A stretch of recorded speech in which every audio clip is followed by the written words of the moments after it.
नमस्कार दोस्तों। हम लोग पिछले वीडियो में देख चुके थे स्टेजेस ऑफ रेवोल्यूशन। उसमें फर्स्ट स्टेज और सेकंड स्टेज की बात कर लिए थे हम लोग। आज हम लोग बात करेंगे थर्ड स्टेज और फोर्थ स्टेज। थर्ड स्टेज में हम लोग को डायरेक्टरी रूल पढ़ना है और फोर्थ स्टेज में हम लोग को नेपोलियन के बारे में पढ़ना है। ठीक है, तो हम लोग सेकंड स्टेज में देखे थे कि कैसे जैकोबिन ने सत्ता स्थापित किया। उसका जो हेड ऑफ स्टेट बना रोबेस्पियर, वो पूरी तरह से कंट्रोल कर लिया था, पावर को अपने हाथ में सीमित कर लिया था। लेकिन जो रेवोल्यूशन का जो आइडिया था, जो ऑब्जेक्टिव्स थे, वो तो लोगों में रन कर रहा था, जैसे लिबर्टी, इक्वालिटी और फ्रेटर्निटी। ये तो अगर ये लोगों के पास अगर ना रहे तो फिर तो विद्रोह करेंगे ही, रिवोल्ट करेंगे ही। तो जैकोबिन क्लब का जो है मेंबर था, लीडर था रोबेस्पियर, वो हेड ऑफ स्टेट बनता है और सारे पावर अपने में कंसाइज कर लेता है, सीमित कर देता है सभी पावर को।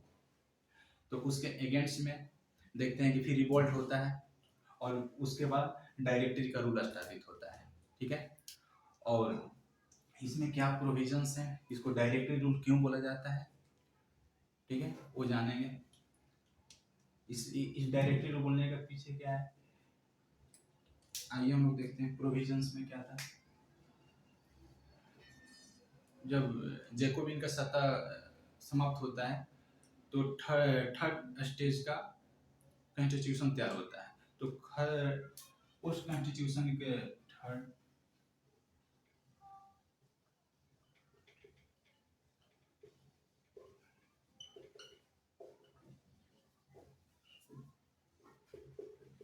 इस दौरान थर्ड कॉन्स्टिट्यूशन को इंट्रोड्यूस किया गया था।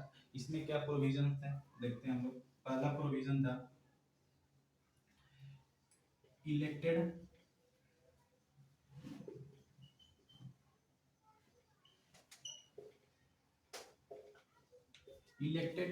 लेजिस्लेटिव बॉडी होगी, जैसे कि ई स्टेट जनरल हम लोग जानते हैं। वो जो बॉडी होगी उसके जो मेंबर्स होंगे वो इलेक्टेड होंगे। ठीक है, दूसरा प्रोविजन क्या था,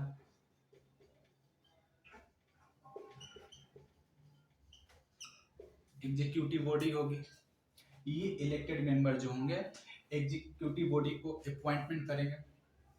ठीक है, इनकी संख्या मेड ऑफ 5 होगी। ये 5 मेंबर्स होंगे एग्जीक्यूटिव बॉडी का। और इसी को हम लोग क्या बोलते हैं, डायरेक्टरी रूल। इसी बॉडी को हम लोग बोलते हैं डायरेक्टर। ये डायरेक्टर क्या करेंगे, जो भी ये लेजिस्लेटिव लॉ बनाएगी, जो भी पॉलिसी बनाएगी, ये एग्जीक्यूटिव बॉडी उसको इम्प्लीमेंट करेगी। इसीलिए उसको बोला जाता है डायरेक्टरी रूल। एग्जीक्यूटिव बॉडी को ही बोला जाता था डायरेक्टर बोर्ड, और उसके जो इम्प्लीमेंट लोग करते थे उसी को हम लोग डायरेक्टरी बॉडी बोलते हैं। ठीक है, बोला जाता है। तो डायरेक्टरी रूल्स आप लोग समझ गए इसके वर्ड्स, इसकी मीनिंग। ठीक है, और इसमें क्या प्रोविजंस थे आइए देखते हैं।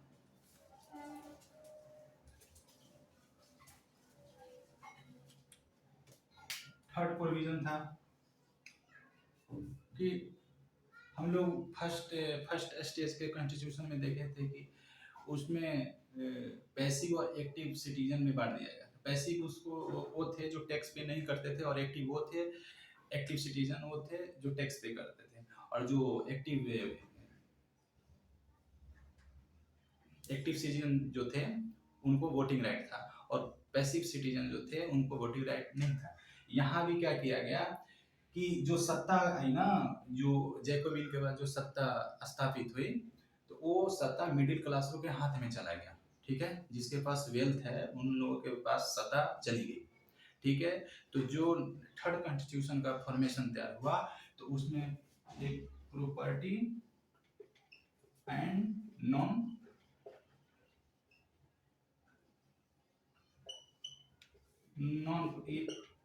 इसमें डिवाइड कर दिया गया, प्रॉपर्टी और नॉन प्रॉपर्टी। प्रॉपर्टी वो लोग होते थे जिस सत्ता संपन्न होते थे, आर्थिक संपन्न होते थे, और नॉन प्रॉपर्टी वाले वो होते थे जो आर्थिक संपन्न नहीं होते थे। लेकिन जो प्रॉपर्टी वाले थे ना, जिनके पास संपन्नता थी, जो संपत्ति संपन्न थे, उनको वोटिंग राइट था। और जो नॉन प्रॉपर्टी वाले लोग हैं ना, उनको वोटिंग राइट नहीं था। ठीक है, तो फिर तो वही बात होगी ना, यहाँ पर इक्वालिटी कहाँ पर है? इक्वालिटी को तो फिर खत्म कर दिया गया यहाँ पर। और रेवोल्यूशन का आइडियल क्या था? इक्वालिटी, लिबर्टी और फ्रेटर्निटी। यही यही एस्टेब्लिश करने के लिए ना रेवोल्यूशन हुआ था। तो यहाँ तो इक्वालिटी तो है ही नहीं, खत्म हो गया। जो रोबेस्पियर जैकोबिन जो सेकंड स्टेज का जो रूलर था, वो भी तो लिबर्टी को पूरी तरह से कुचल दिया था इक्वालिटी लाने के लिए। ठीक है, और यहाँ पर क्या है, इक्वालिटी को ही समाप्त कर दिया। ठीक है, आइए देखते हैं।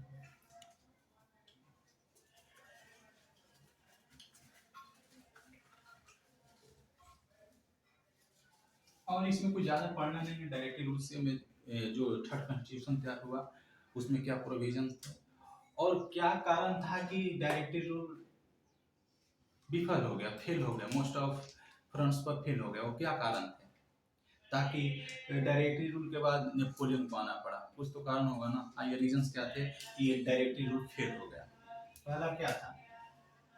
रीजंस रीजंस ऑफ, कारण क्या था फेल होने का? पहला कारण था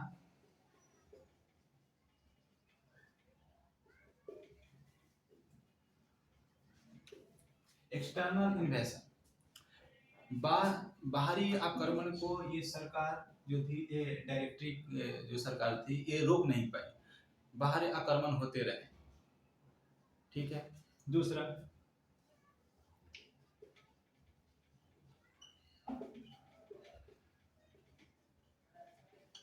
इंटरनल डिस्टरबेंस को ये सरकार उस पर अंकुश नहीं लगा पाई। एनार्किज्म वाला सिचुएशन था, अराजकता वाला स्थिति था, शहर में हो हल्ला मचा हुआ था, इन्फ्लेशन बढ़ रहा था, सरकार सरकार उसका कोई प्रभावी उपाय नहीं कर रही थी। जाहिर सी बात है, लोगों में आक्रोश बढ़े गए। और थर्ड क्या था? थर्ड क्या था?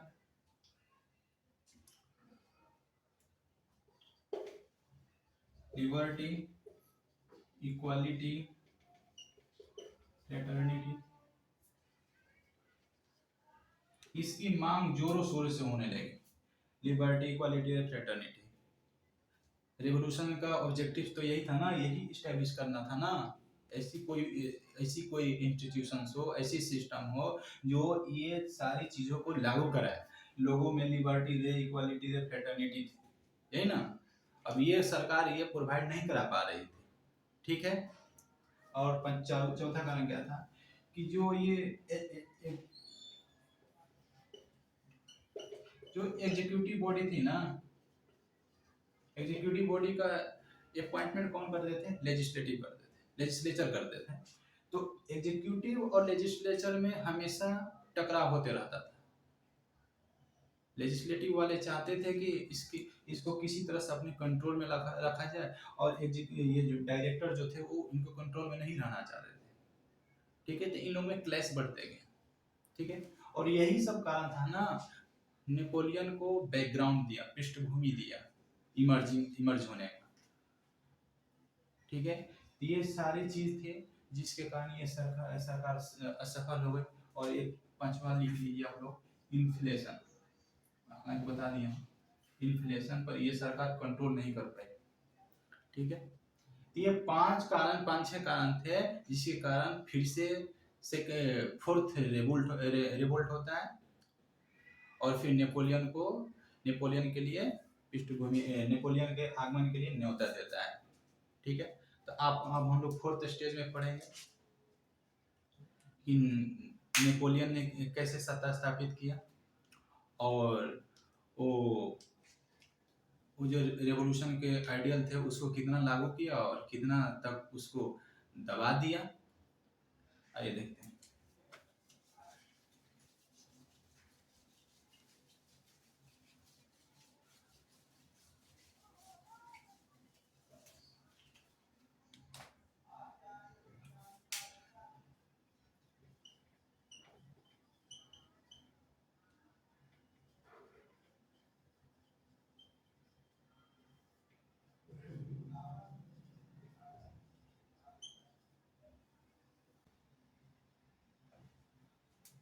उन्होंने देख लिए, डायरेक्टरी रूल देख लिए, उसमें क्या प्रोविजन थे, क्या लिमिटेशन था, और देख लिए। हम लोग नेपोलियन बोनापार्ट पर बात करेंगे,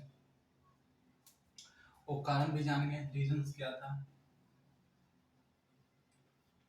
कि नेपोलियन को चांस मिला सत्ता स्थापित करने का, मैंने पीछे बात कर लिया वो, और वो कैसे मोस्ट ऑफ फ्रंट पर सक्सेसफुल हुआ, कैसे।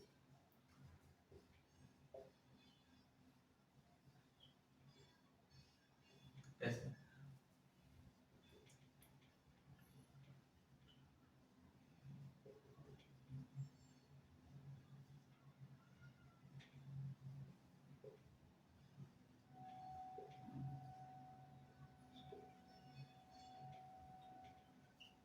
वो एक्सटर्नल मोर्चे पर सफल रहा, जो बाहरी आक्रमण होते थे, हो रहे थे, उसको दबाने में पूरी तरह से समर्थ रहा, और जो इंटरनल डिस्टर्बेंस थे उस पर भी अंकुश लगाया, और जो पॉलिटिकल स्टेबिलिटी थी, लिबर्टी, इक्वालिटी और फ्रेटर्निटी की बात करते हैं, उन लोग भी, उनका भी कुछ हद तक समाधान कर दिया था, कुछ हद तक, ठीक है। और ये नेपोलियन बोनापार्ट और कैसे सक्सेस रहा कि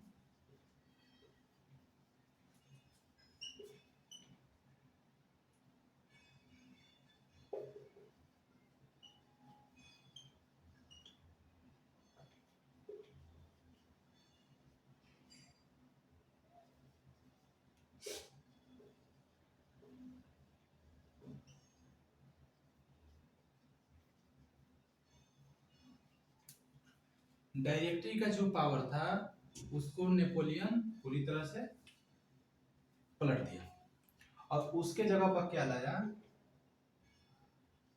3 मेंबर काउंसिल,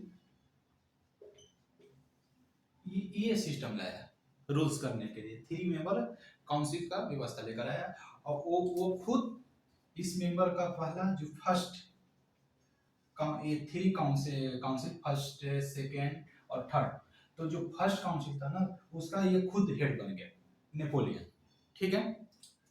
और और 1802 तक आते आते वो एक रेफरेंडम कराया, जनमत संग्रह कराया, और आजीवन लाइफ टाइम के लिए वो प्रथम पार्षद बन गया, प्रथम काउंसलर बन गया।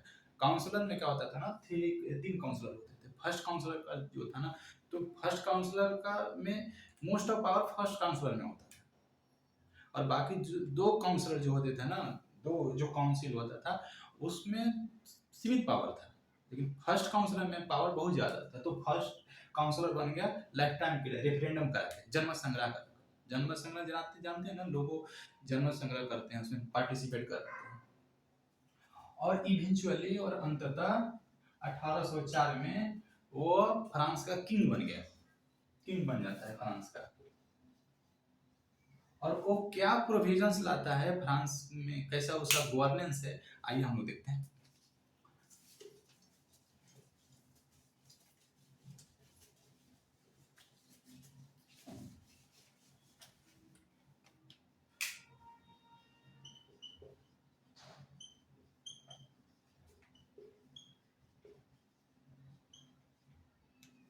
चलिए इसको बोलते हैं कोड ऑफ नेपोलियन।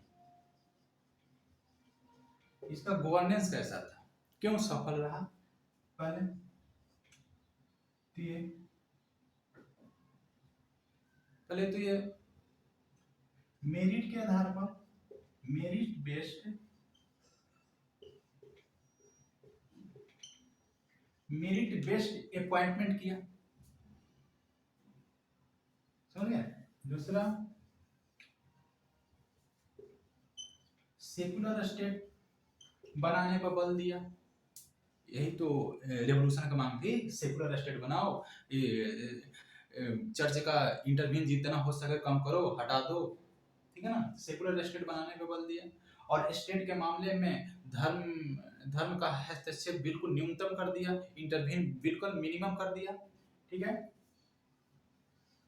और इक्वालिटी बिफोर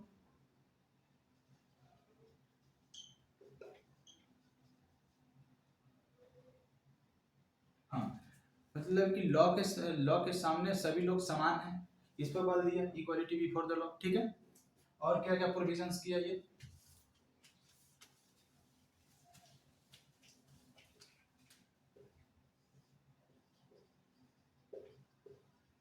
जुडिशरी के माध्यम से हर हाल में न्याय दिलाने का अपने कोड ऑफ नेपोलियन में प्रावधान किया कि हर हाल में जुडिशरी न्याय करे। ठीक है, और पांचवा कि अपराध के अनुसार दंड मिले, ये नहीं कि प्रिविलेज्ड क्लास है तो उसको कम सजा मिलेगा या दंड मिलेगा, बाकी जो डिप्राइव्ड क्लास है उसको ज्यादा दंड मिलेगा, ऐसा नहीं था। जी, क्राइम का जैसा नेचर है उस अनुरूप कोड कोड में लिख दिया, कोडिफिकेशन किया गया था। ये पहला क्या काम किया सबसे, कि कोडिफिकेशन किया, कोडिफिकेशन किया, लॉ का कोडिफिकेशन किया कि ये कौन सा क्राइम करोगे तो कौन सी सजा मिलेगी। जैसे अपना यहाँ है ना सीआरपीसी, आईपीसी, ये सब क्या है, कोडिफिकेशन है। ठीक है, तो उसमें प्रावधान लिखा होता था कि ये क्राइम करने पर ये सजा होगा, मृत्युदंड होगा। ठीक है, तो कोडिफिकेशन किया, और हर हाल में न्यायालय से अपेक्षा की जाती थी कि आप उचित न्याय करें। ठीक है, और चौथा छठा कि वेलफेयर पर बहुत विशेष बल दिया। सड़कें, स्कूल, ठीक है, हॉस्पिटल, ये सब बनाने पर विशेष फोकस किया, ट्रांसपोर्टेशन का व्यवस्था अच्छा किया। ठीक है, तो वेलफेयर पर विशेष बल दिया। और देखते हैं, लेकिन फ्लिप साइड ऑफ कॉइन भी ये भी है कि ये इसका कुछ लिमिटेशंस भी है। कारण क्या है, लिमिटेशन क्या है कि रिवॉल्यूशन किस लिए हुए थे, रेवोल्यूशन का मेन ऑब्जेक्टिव्स क्या था, लिबर्टी, इक्वालिटी और फ्रेटर्निटी। ठीक ना, तो एक तो ये क्या किया कि सेपरेशन ऑफ पावर की संकल्पना को समाप्त कर दिया। जैसे जैकोबिन था ना, बस सेम वैसा ही किया ये, सेपरेशन ऑफ पावर के संकल्पना ये अपने उस दौरान खत्म कर दिया। सारी शक्ति, अब तक किंग बन गया तो सारी शक्ति इसी के पास है। कोई लेजिस्लेटिव, कोई एग्जीक्यूटिव, कोई जुडिशरी इससे ऊपर नहीं है, इसके अंदर में ही है सब कुछ, लेकिन इसके अंदर में ही है। हेड ऑफ स्टेट ये नेपोलियन हो गया। ठीक है, नेपोलियन की मर्जी चलती थी। और ये था separation separation of power, power को एबोलिश कर दिया एक तरह से। दूसरा कि क्रांति क्या लाती है, क्रांति का ऑब्जेक्टिव क्या था लाने का, लिबर्टी, लिबर्टी को पूरी तरह से कुचल दिया। तीसरा डेमोक्रेसी, डेमोक्रेसी को खत्म कर दिया। चौथा